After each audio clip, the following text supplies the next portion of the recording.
Where is the ball, Mr. President? Or the, meaning the impeachment case itself?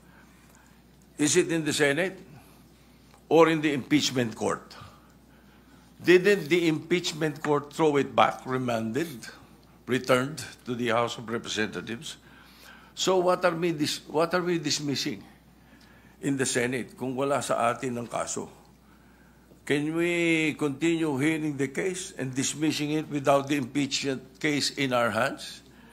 Can we throw the ball out when the ball is not in our possession?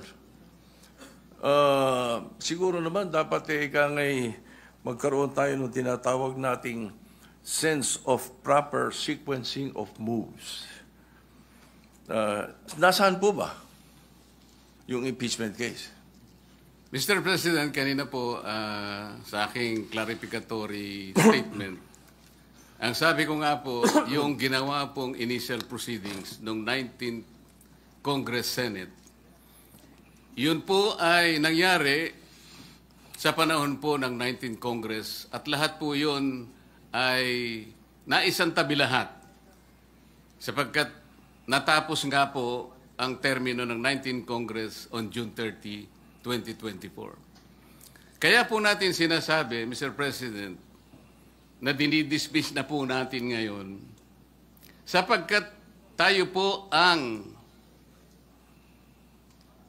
nasa lugar na sinasabihan ng Korte Suprema nung sabihin niyang ito ay immediately executory. Sino pong mag-i-execute nun? Hindi naman po i-execute yun ng House of Representatives.